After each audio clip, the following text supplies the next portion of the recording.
play. I'm sure you'll be inspired by David and his talk. We decided to do a program track on the subject of play, not because we wanted to talk about sports, but because we want to talk about the psychology and the value of creativity and play and free-spiritedness in all of our lives, not just the lives of children, although that's very important, but also in the lives of adults. And one of the things that I've learned over the last several days as we explored issues in race and things like criminal justice and education is how play and the lack of play has had a huge impact on our penal system. A lot of men in this country especially who are incarcerated never had access to playgrounds, never had free time, never had anybody encouraging the creative spirit. We know that's happening in our education system with the demands increasingly in our schools, many of which don't have playground programs anymore. So we're taking this as very seriously, although it's also going to be, you're going to have some lighthearted fun. But there's some great sessions in the next few days about this. And to kick it off, I'm very, very delighted to introduce to you David Rockwell, who is a spectacular architect, and Patty Sellers from Fortune magazine. Thank you very much. Thank you, Kitty.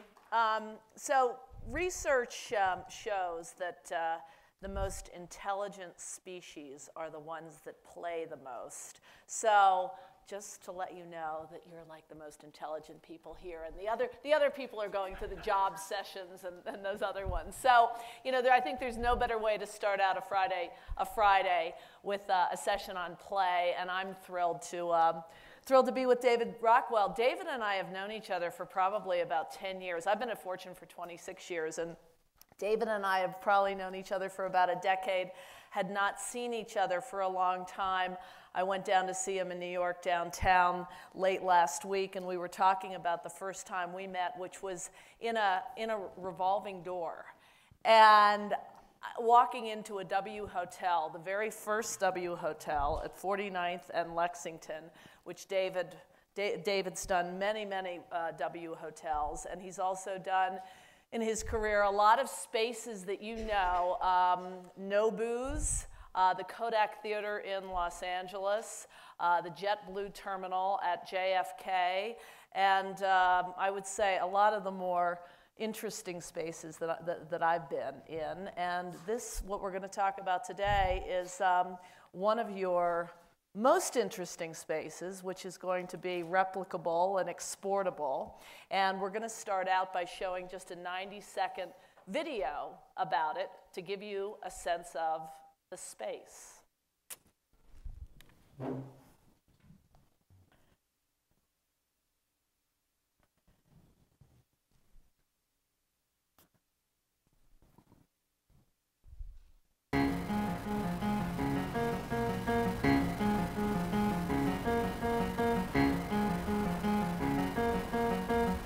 I had ordered this art table for my kids. And the day it arrived, I was excited to see how they were going to use it. And I came home, and they were out in the hall in the cardboard box with foam pellets all over. That was the beginning of the journey of thinking about what creates playgrounds where kids can have the most immersive, complete experience that engages what they do best, which is make their own rules, create their own environment, take it apart, and start all over again. Hammer hands. Oh, I got an idea with this. Look, this thing is nice to lay on. Look. Look at this. Give me that. I don't know what it is. Kids, particularly with these blocks as we've tested them, all start out trying to make an individual thing. And then you'll see that moment where they think, well, I can actually link my thing to their thing. You put it together, push it in. You gotta get it. Yeah? Okay. Find more. Here you guys, more dominoes. We need a block with a hole. Where do you want me to put it? Noodle. Hey, someone get that noodle out. We were trying to make a castle, but then it fell. When we use our imagination, anything can happen. Come on, Amir. We have to drive to Candyland. get to dream, and everything we dream will come true. Every parent has an opinion about how kids should play. You know, it's something that grown-ups want to control, but the more I observe kids playing, they do it best themselves. Wow! It worked! It's a TV. See?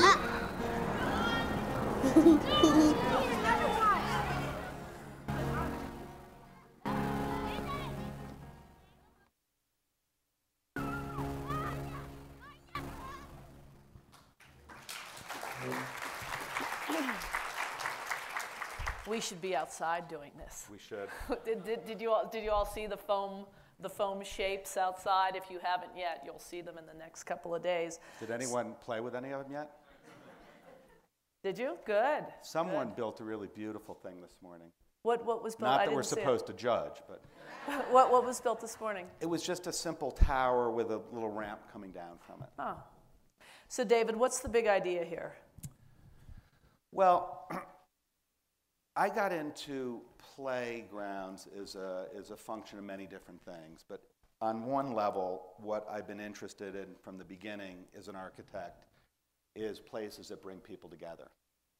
And while Nobu is a more rarefied, adult-centric, expensive Asian fusion version of that, the inclination is the same, and it's bringing people together in real time and in real space to collaborate. And I suppose that so much of my history, like I think any designer, you have a certain point of view or certain core DNA. And for me, from the beginning, I found so many big things in my life uncontrollable and so many transitions. But what I found I could control and where I found I could have a lot of creative input was making my immediate environment. Mm-hmm. So it was just such a gift in my life to have the opportunity to, and no matter where I went, I would find buckets and pails and doors and things and make these versions of Mousetrap, just ongoing constructions. So cut to, 30 years later, as an architect, now having kids. So how old are your kids? 8 and 10. Mm-hmm. 8-year-old girl and a 10-year-old boy. Mm-hmm. And spending a lot of time in playgrounds in New York, I started to observe that, in fact, playgrounds are not only where you take kids to burn off energy and spend time, which is one of the important things to do, and get exercise, but it's also where they learn to collaborate. So it's where they're learning to engage their sense of imagination and fantasy. And I felt like there was a missing ingredient from playgrounds. And as I started to research it, there's incredibly sort of in-depth information about the history of play. And actually, it was a book Susan Solomon wrote called American Playgrounds, I believe, creating our community spaces. And as I looked at the history of playgrounds, I found there were several roadblocks. And as an architect, roadblocks are irresistible because ultimately you try and figure out the problem you're going to solve. And one of the problems or observations was that the experience is always the same. When you go back to the playground the next day, there's an awful lot of linear play. There's an awful lot of sort of need for parents to get in line for the next experience in that linear play. And everything I saw my kids do was anti-linear. Every time I gave them something and said, look at this, they would take it and turn it upside down and say, well, I like it better like that. So those were the sort of, I guess, inspirations that started me on the journey. As I said, though, I had no idea when I got into it that every parent knows exactly how their kid should play. So we did get a lot of input. Uh-huh. So how did you go about, did you call the parks, the New York City Parks Department? How did, give the genesis of this project? Well, this project that you're seeing up here at Burling Slip which is Lower Manhattan, South Street Seaport. About 5 years ago, I went to then the head of economic development for the city, Dan Doctoroff, who's now left to run Bloomberg. And we had done some public-private work with the city directly post 9/11. And the first project that we did was for PS 234, which is a large public school adjacent to Ground Zero. And a fabulous woman named Anna Switzer, who was the principal there, called me up and said, you know, one of the parents here knows you design restaurants, and these kids have to abandon their school and move temporarily to this other school on 13th Street, and can you help make the cafeteria less depressing for these kids? And I've got to admit, my studio, which works largely on places about pleasure or engaging kind of all the senses in communal play for adults, we felt totally stopped. You know, post 9/11, I live downtown. Our office looks at the World Trade Center. And it was very hard to get excited about creating places for pleasure in the face of this destruction. I went to look at this school and had this, like it was being hit over the head with a lightning bolt, saying, well, not only, this seems like the thing that can re-energize my studio. So we got 40 people from my office. I brought in Myra Kalman, if you know her, and Tom Otterness, and Joost van Elfers, and a bunch of artists I knew. And in 2 weeks, it was like an urban barn raising. We helped transform it. And of course, that was thrilling. And it was the first time I realized as a designer, you can be proactive. You can say, you know, it's not a project assignment, I'm going to go do this. The city then called and wanted to know if I would help figure out how to make the viewing platform at Ground Zero a more dignified experience for family members and visiting dignitaries. And so I went down to see the platform, and I invited 2 or 3 other friends who are architects, Rick Scafidio and Liz Diller, who just did the High Line. They hadn't partnered with Charles Renfro yet, and Kevin Kennan, another architect in New York. We had been having dinner about a week before, and all of us felt like it was unconscionable that every day the Times would interview an architect who would speculate on what should be rebuilt there when no one had really seen what the destruction was. It just felt like what was really needed was an unmediated ability to actually absorb what happened. So our response to the city was, we didn't want to create a VIP viewing platform, but we would create a public viewing platform. And their response was, that's great, but to do that, you need private money. So in 110 days, we formed a foundation, raised the money, and built a viewing platform.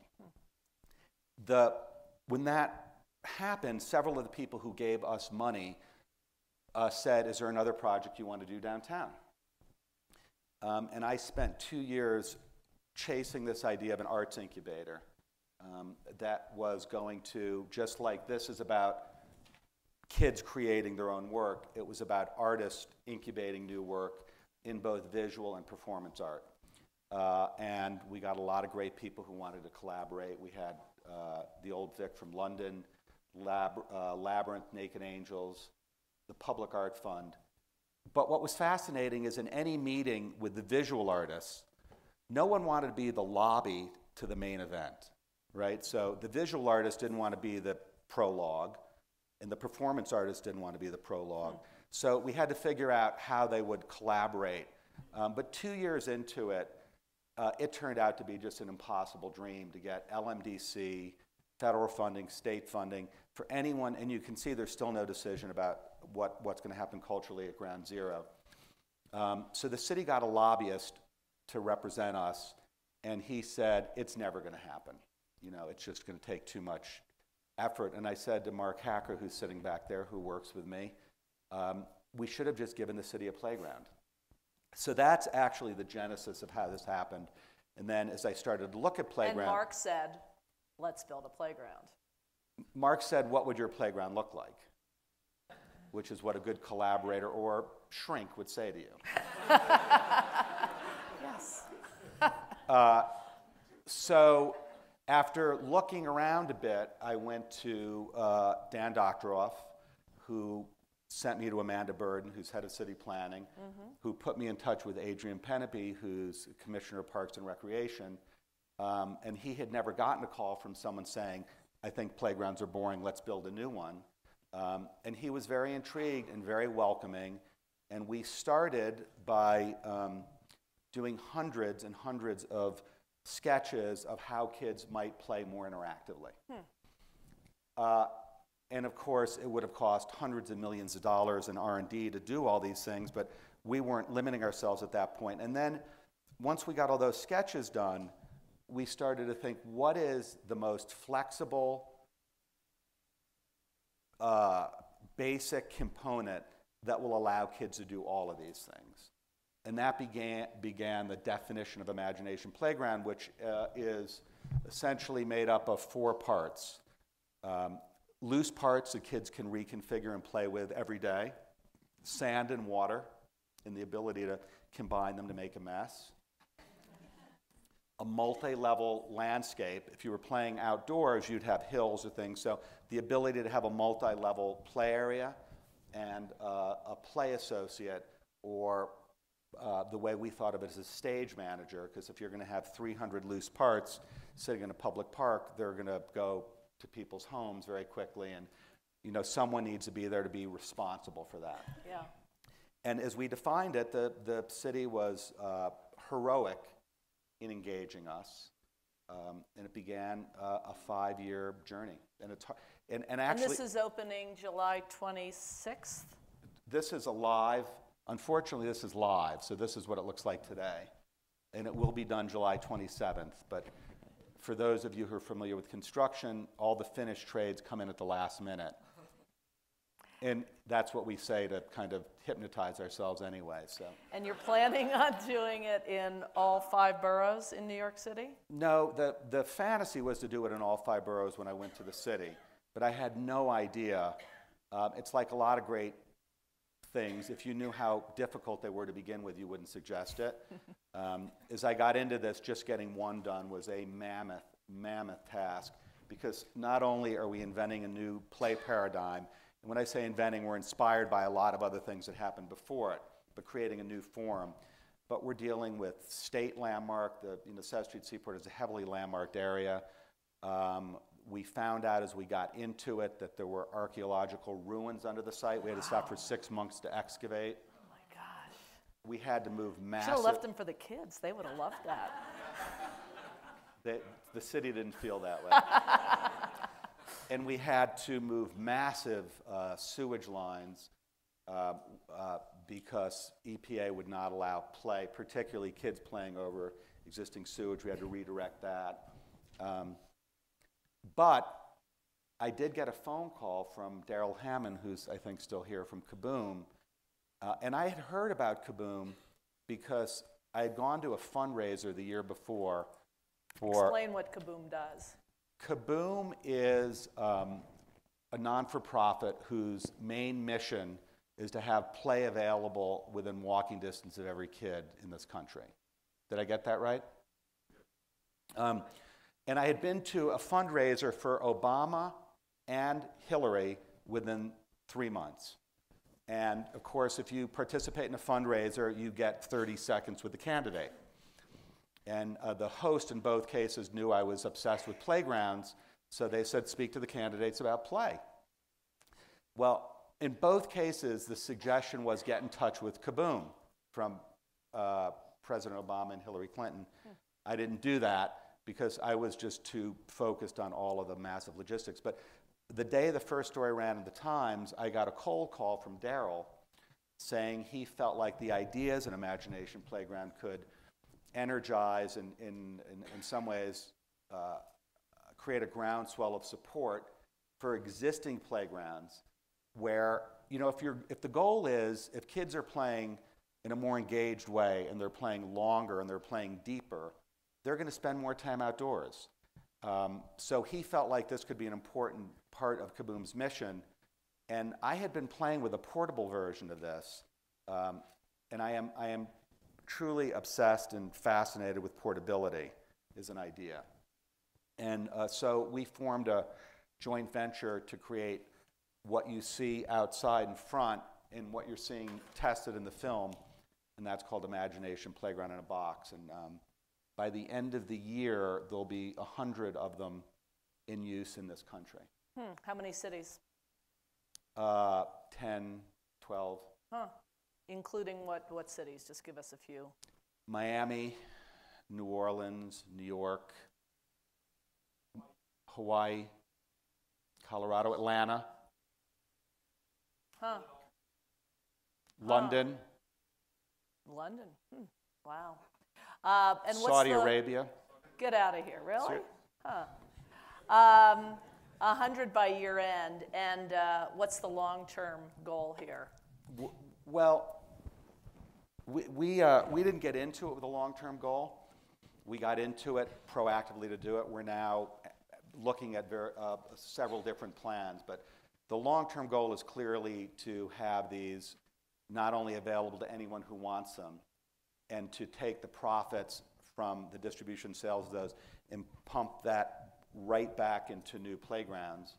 But there's several goals I have to deal with right now. One is raising an endowment, some of which fell out after the economic crash for Burling Slip.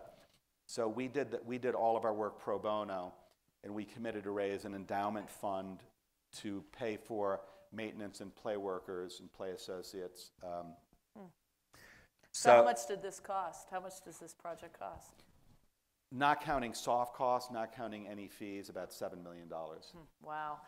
And this Imagination Playground in a Box, 450 pieces? Is that what it is? No, about 150 in each box. Okay. We're recommending people buy them in sets of 2s where they can. And all of it's pretty clearly spelled out online. And the cost per box is going down. And I think it's around $12,000, is that right? But we did not set up the manufacturing and the distribution for the kind of quantity and demands we're seeing now, so we're re-looking at that. A lot of partners are talking to us, so we're realizing we've got to not only do the kid play, but the grown-up play of seeing how it can scale. Now, do you anticipate that some of the billionaires who are here at the Aspen Ideas Festival will order it for their kids? Well, I'm hoping what the billionaires will do is, in their name, buy 1,000 of them and let Kaboom distribute them around the world. And we're speaking to several companies who are interested in doing that. I'm going to open it up to you in just a minute. I'm going to ask 2 more questions.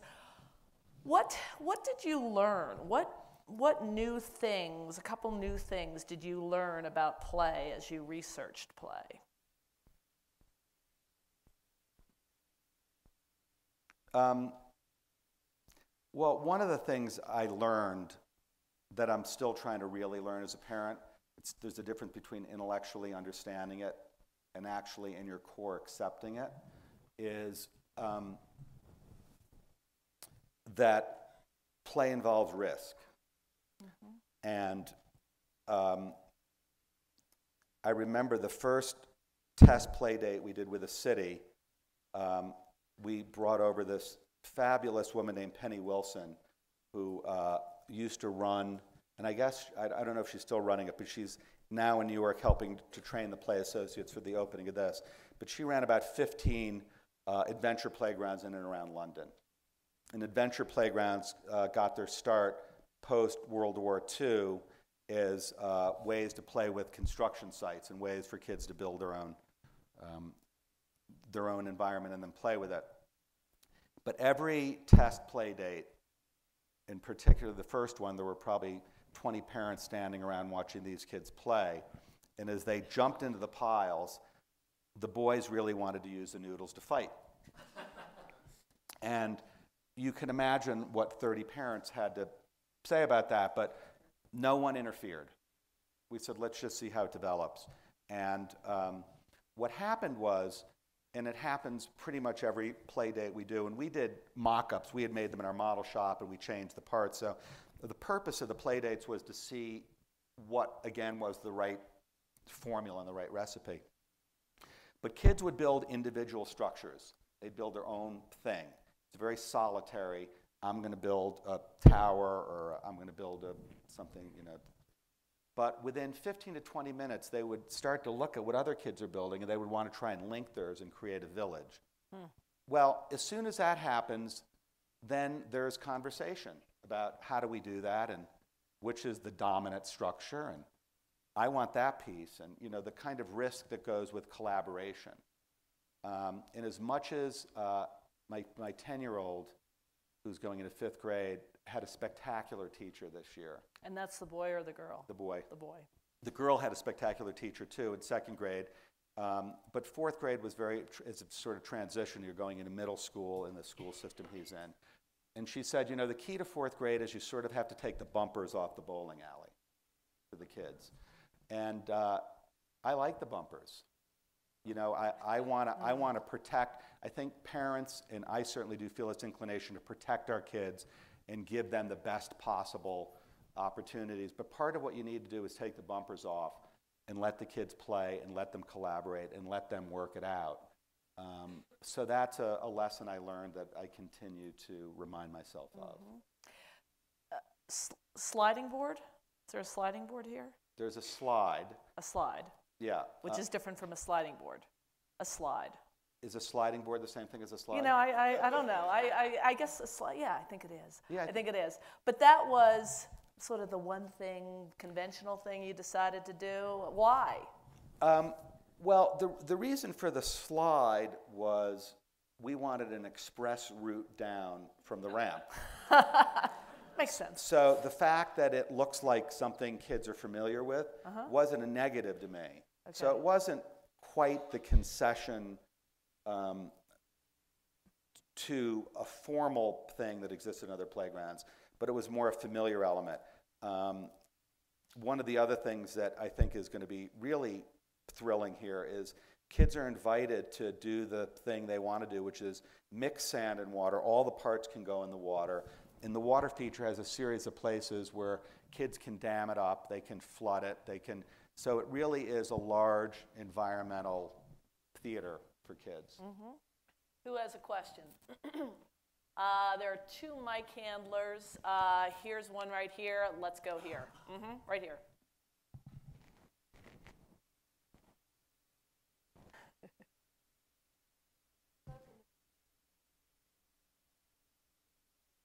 Have not had access to play. Have you ever thought of the possibility of taking one of these imaginative play boxes to a prison? It's a great idea. We've you know, in some ways, we have to really respond to the market of where they go. But one thing we have thought about, and that is any time we have this out for kids, adults really want to play with it. And I've been in so many, you know, a lot of the work I do is around innovation. So if you sit around a corporate board with 12 people from, I don't want to single out any client, so let's just say a large beverage company. In Atlanta. And you were talking about innovation. I think there's this perception that if you think about it hard enough and sort of press hard enough together, you're going to innovate. When in fact, what you really have to do is think differently and get outside the box and find a way to look at the problem differently. And I think these pieces and this concept helps people do that. But the prison idea is a great idea that we hadn't thought about directly.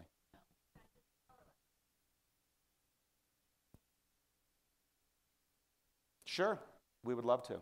I'll get your card afterwards. Thank you. Okay, great. Good. Yes, right here. Hi, I'm Jenny Galisa now, and I had attended another ideas lecture maybe last year where someone talked about the importance of play for adults, not necessarily incarcerated adults, but that they said that one of the challenges as we grow up is that play becomes more competitive as opposed to play for the benefit of play. Yeah. And I'm wondering if in your research and learning you can speak about that.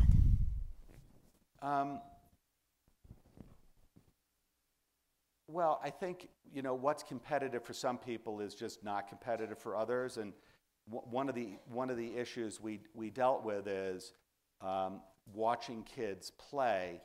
A lot of kids want to take someone else's structure and use that as target practice or dodgeball, or and it's funny that kids sort of work that out among themselves.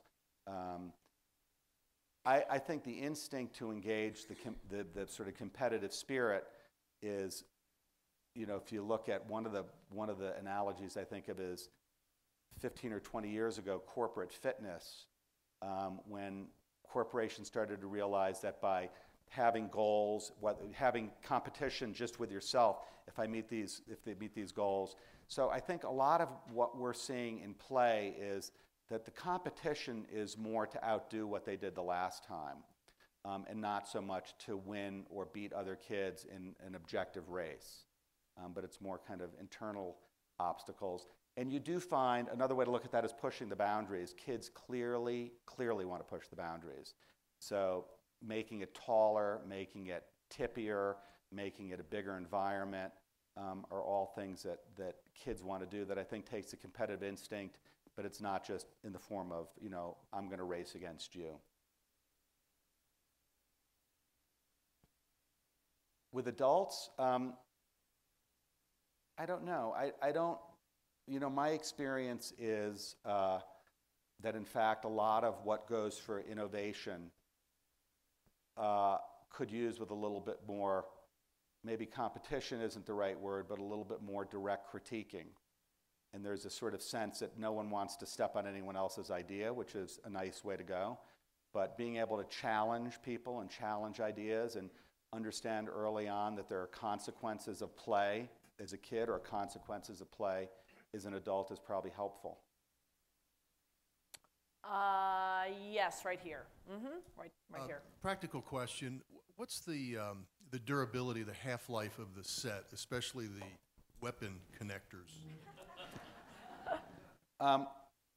They're very dense, biodegradable, germ-resistant, heat-resistant foam, and they haven't been around long enough to know the exact lifespan, but the ones we've used have held up under pretty extreme conditions. And the manufacturer takes the process is they're going to take these parts and recycle them into new parts. So the noodles are a purchase item, as you know. They're sort of pool noodles. The Burling slip location and some of the larger box orders will come with other parts. So they'll come with blankets to make blanket houses or wheelbarrows or other custom items that we're making or found items. One of the things I'm excited about is next year we're going to be developing a 2.0 version that will have different pieces and new pieces. And at Burling Slip, we have something called a listening forest, which is for less active kids who want to be less active in that moment. And it's about listening and connecting sound. So not only is there a big structure where you can do that, but there's smaller pipes where kids can create more of a kind of Dr. Seuss structure. I love this. Lots of questions here. Yes, let's get one over. They're all over here. Okay, right here. So what happens with the kids after they've gone to this, 30 times, 30 days or over a season? What changes from the first day or the first 20 minutes? Well, the best example of that we know so far is last summer the city did their first test of Imagination Playground in a Box at Brownsville. And it was attached to a recreation center that the city had just renovated. Very poor section of New York. And it was being used by kids who were in playgroups, summer playgroups. And they were very, very committed to continuing to come back and play with it. And what we found, and we have a lot of photo research on our website, and we're also working on, we don't have it on the website yet, but the actual letters and feedback. But what we found is kids created more complex structures, and the idea of creating a vehicle, which you saw the kid going to Candyland, that was a case where none of the designers who worked on this had any sense that that was something you could do. The idea that you could create athletic fields with sort of jumping hurdles and sequential events, or things that are more like conveyor belts, where you'd go from thing to thing. One of the missions, I think, this year is to study how kids play with it over a period of time and figure out what else they need. And of course, when they get to Burling Slip, they're going to have a lot more support than they have just with the box. So we're trying to figure out how to make more of that portable. We're developing a portable sand table and a water table.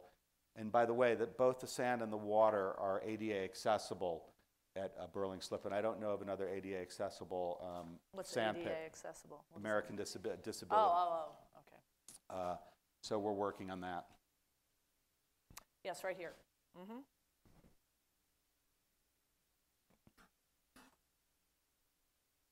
This is a wonderful concept. As a father of teenage boys, I wonder how this concept ports to later age young people that these days, in the age of network video games, it's very hard to get them outside.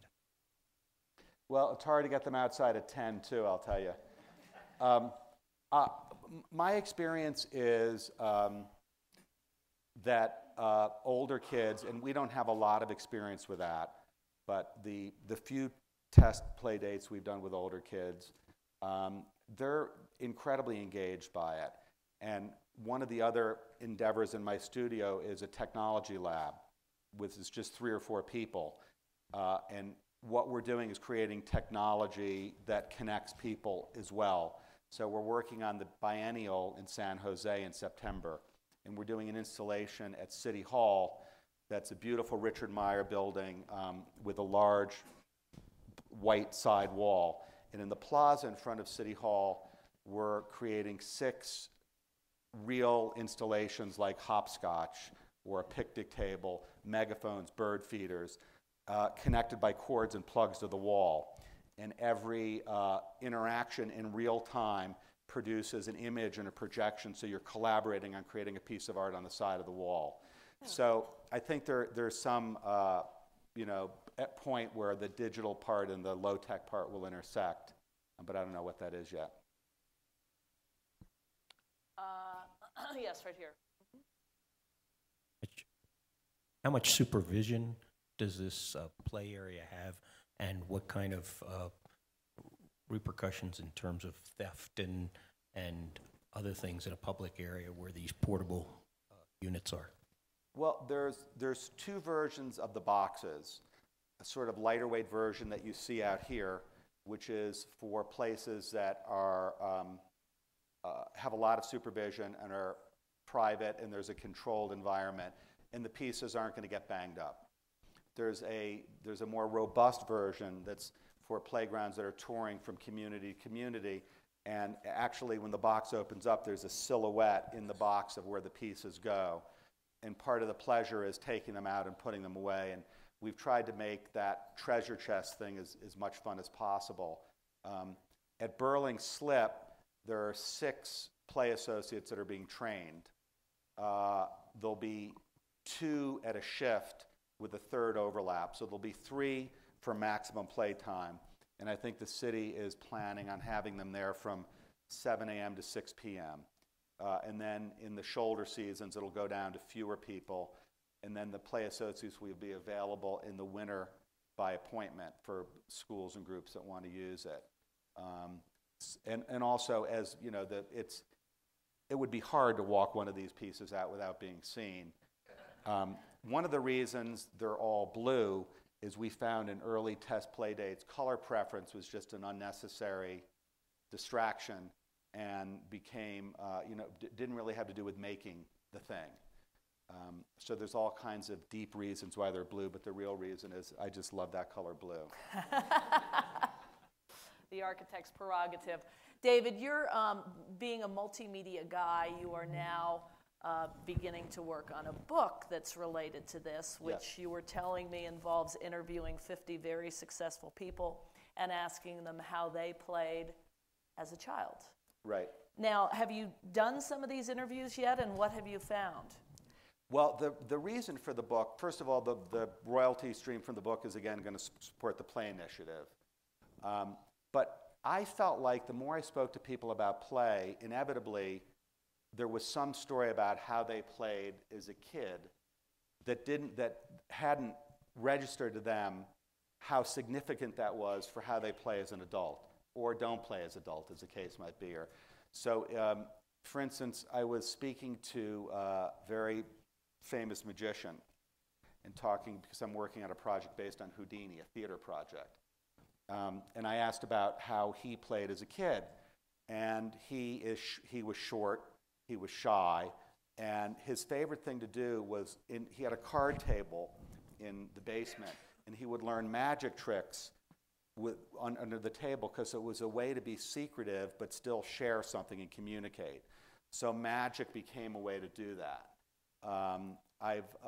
So we now are beginning the interview process, and my hope is that you'll see a variety of ways that there's a direct link between the creative instinct early on and keeping that alive. And in some ways, for me, the first creative instinct was theater. My mom was in theater. Yeah, talk about your childhood a little bit. I'll just give you the quickie version. But I was born in Chicago. We moved to New Jersey when I was 4. My dad died when I was 3 in Chicago in a plane crash, and I was the youngest of 5. Boys. And my mom, who had been a dancer in vaudeville long before I was born, remarried, and we picked up our little troupe and we moved to the Jersey Shore, to a very beautiful, very privileged suburb called Deal, that has no public space, really. It's very much everything that happens there happens in private homes, except, this is my vision of it, my experience of it, except for the community theater. And my mom started a community theater there, and it was a magical experience for me, because everyone came into a black box, a school gymnasium, and created magic together. And how old were you when she started the community theater? 5 or 6. And how did you used to play? Well, we had a little garage, and my form of play was sort of be ringleader. So that hasn't changed. And it was really like a live version of Mousetrap. I would just gather stuff, and I found 6 or 7 holidays a year worth celebrating and created a spook house or a carnival for muscular dystrophy or whatever it was. I was always in the process of making this thing. Then we moved very suddenly when I was 12 to Guadalajara, Mexico, which probably was, the single most life-giving thing for me, because that was all public space. And I was just, totally amazed and smitten by the public markets and the extraordinary sense of spectacle and democratic space that all of these spaces transformed every day. And then went to architecture school with this interest in theater and temporary space and spectacle, which was tolerated and encouraged by a few, and then got out of school. And you went to architecture school where? In Syracuse University. I spent a year in London at the Architectural Association, which reignited my interest in theater. And I took a year off and worked as a slave for a Broadway lighting designer, which pretty much put the final nail in the coffin. I knew I didn't want to do theater after that, because he was a great guy, but I worked on 2 shows, and everyone hated each other by the time those shows opened. So I went back to school, and then 5 or 6 years into it, was offered a freelance job renovating a theater and renovating a restaurant in 2 weeks called Le Perigord. And since again, it's a little bit like not knowing how hard this was going to be, someone said, "Can you renovate the restaurant in 2 weeks?" And I said, "Sure." So I got friends of mine that ran the set shop at La Mama, a very avant-garde downtown theater group, and we just moved in and ate confit from this great chef and renovated it in 2 weeks, and that kind of launched me as a restaurant expert. There was no previous experience. And now you're doing theater. He did the set design for Hairspray and a few other shows. And David is now working with John Guare, who was here the last few days, left this morning, I guess, and was so disappointed not to see you on stage. But John Guare's play. John Guare's written a play called Free Man of Color. It's opening at Lincoln Center in October. George Wolfe is directing, and it's unbelievably thrilling for me because I think the Beaumont. Anyone know the Vivian Beaumont in New York? Well, it's an interesting history because when it opened up, it was a total disaster, critically and every other way. It's a new kind. It's a sort of modified thrust with a deep stage, and in the 80s, I guess, Jerry Zaks directed House of Blue Leaves with a design by Tony Walton, and finally figured out how to use that theater. Which is a John Guare play. Yeah, and one of the things about collaboration is the director, George Wolfe, who's I think a genius, and difficult genius at that. Most geniuses are, right? We had a meeting, and he went away for 2 weeks, and when he came back, I designed the whole set. I had it all, and he looked at it, and he said, but how could you have done this? We haven't really talked about it. And I said, we talked about it a little bit. He said, no, we have to put this away, and we have to go moment by moment through the show, what happens, and we're going to design around that. So, again, it was a reinforcement that you have to play together. You can't sort of play separately. Who else has questions? Yes, right here. Mm-hmm. In California once I saw a playground that was designed by an architect with a lot of input from the children and the parents in the community. There were lots of towers, lots of stairs, lots of wiggly ramps, and it encourages the parents to play with their children. You go there and there are men in their suits and ties pretending to be sharks and the kids screaming and climbing up and down. And so far, that's the only playground I have seen like that, and I wanted you to talk about that a bit. Well, there's a lot of great playgrounds around. There's some great playgrounds from the 60s in Central Park. The Adventure Playground by Richard Datner. Recently, Teardrop Park opened up, I guess it's in the last 3 or 4 years, by Michael van Valkenburg. And one of the things we're hoping is at Imagination Playground, we're creating a lot of comfortable seating and shade for parents. So they may be more comfortable letting their kids play without having to participate so much, although they can. I mean, my experience with parents participating in playgrounds is a lot of it is about managing where they're online, where they're going. And but listen, I remember playing with my kids in playgrounds, and there was this one playground on Spring Street that has a simple pipe frame and a counter, and that counter could be almost anything. It was a deli for more urban kids. It was an airline lounge for other kids. It was a construction site. So what's fascinating is the amount of imagination and fantasy kids can bring to it. There's a great playground in Berkeley, by the way, that's an adventure playground that's in the process of being built all the time. Let's go more toward the back here in the pink, red. Yes. Thank you. David, back to your book just a minute. Did you find any sort of thread of consistency in the type of careers that people went into and the type of play they participated in as children? The book, I'm just at the very beginning process of the book, so we're just getting a publisher, and we're lining up the 50 people. So that's still for me to discover. Do you have a theory? No. Good, free form. Let's go back here. Woman in the black sweater.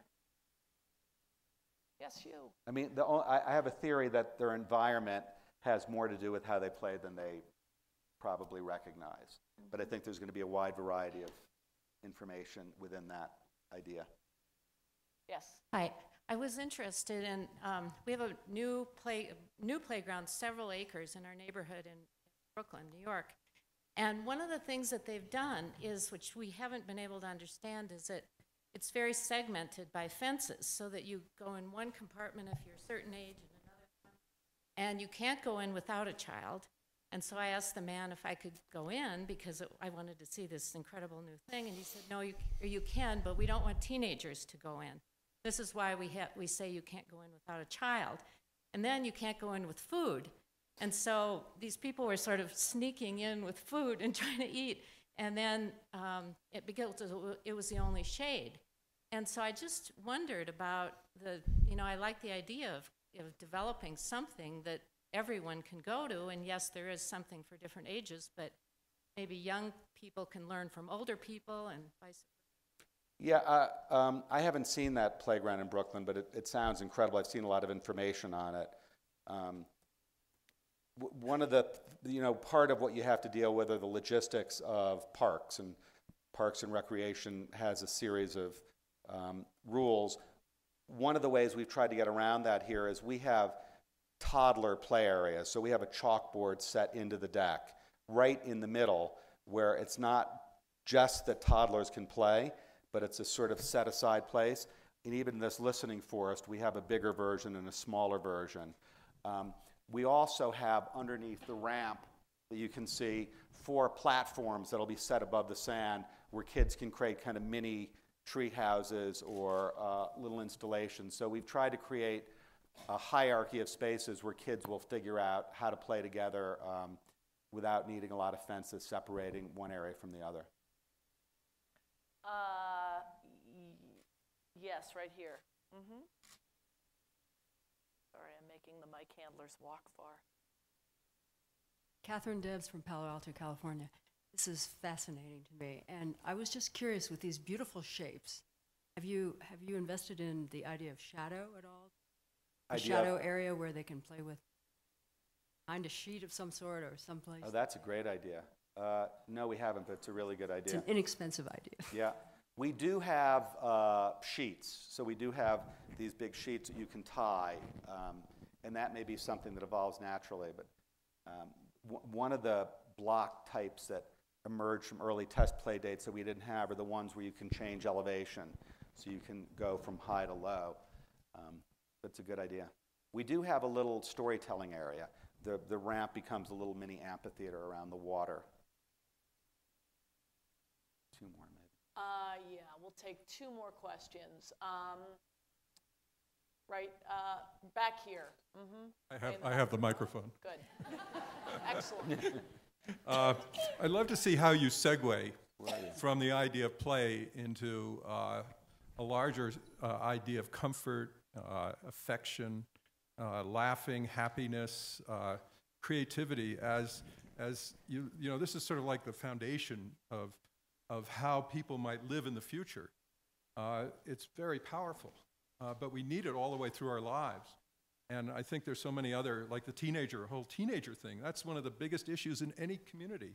Teenagers are ostracized. They feel disconnected. They feel like they can't be part of that community. It's amazing. So, I mean, what you're setting up is something that really is fascinating as your children get older.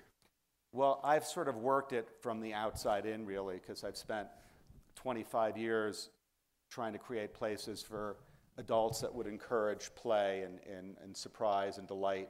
And I always felt like, and I do think what architects do is they do what's in their core DNA, and then many years later they post-rationalize it into some kind of a theory. So in that vein, I feel like one way we've done that for adults is to create places that are both familiar and surprising, so that there's not just one reading or one interpretation, but that adults have some effect. There were all these great articles about the rocking chairs in the airport. You probably know where they were, Fred. Where were they first used? Santa Fe, I believe. It was in an airport.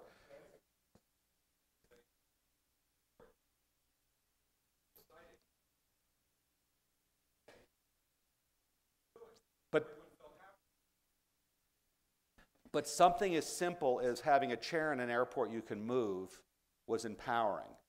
And when we did the JetBlue terminal, the sort of center space there is all about creating a space where you have safety, so you know where your gate is. So every time you fly out of an airport, you're never at the gate that's near you. You're always at the far gate. So we tried to make the space intuitive, and then once you have that information, you can relax and play. So it is, we're going to now filter this back into our work for grown-ups and teenagers and see what comes out.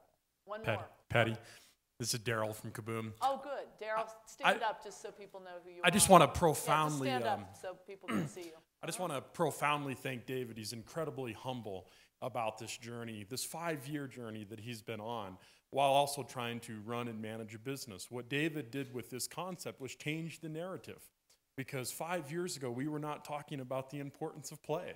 And because of Imagination Playground, and the first article that was just written about the city considering this had 2,000 comments on the New York Times blog post, and not all of them favorable, actually. And since that time, I think a lot of people have just come around to said, what do we really want for the health and well-being of our children, and then broaden that out to a community sense. So this is both a journey that has already been like the tip of the iceberg with a big foundation that a lot of people haven't seen, but they're about to see. But it's also a story that's just now unfolding. And to be on the sidelines with you and to see every mountain that you've moved to make this happen when everybody else said it was impossible, both Burling Slip and the Imagination Playgrounds in a Box, and doing it with such humble spirit in which you did it. I asked David to come out here and do this, and he doesn't want to do things like this because it gives him credit for something he doesn't think he deserves. And on behalf of Kaboom and children everywhere, we give you a profound thanks for changing the narrative and using this platform to get a message out that more people should be hearing. Thank you.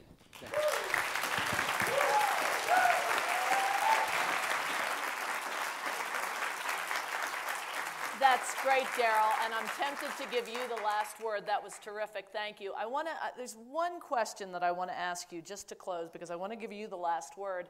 How is this, we've heard a lot over the last few days about the importance of collaboration and creativity and sort of nonlinear thinking in the modern world. Yep. I'm a business writer in modern business. So is this more important than it would have been, this kind of play, more important than it would have been 10 years ago?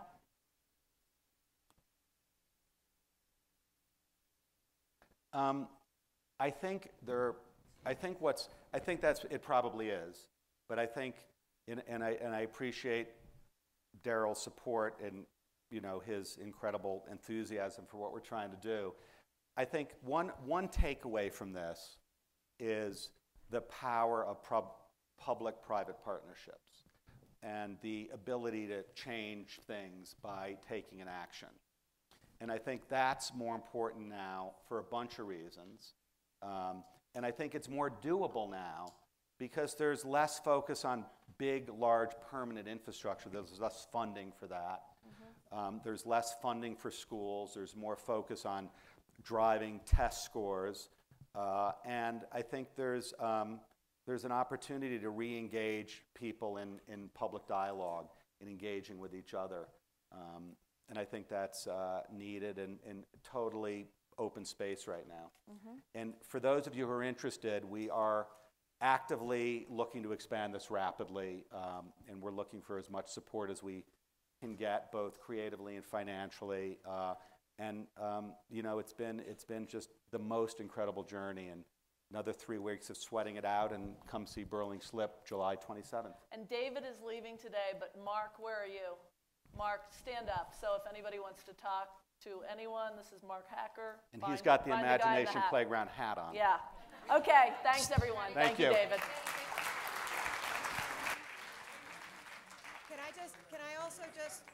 Everybody, can I also just tell you the Imagination Playground is in Anderson Park. At the end of the festival, we're donating it to Crystal River Elementary School in Carbondale. The most fun thing about this is that when it was at TED earlier this year, Jeff Bezos,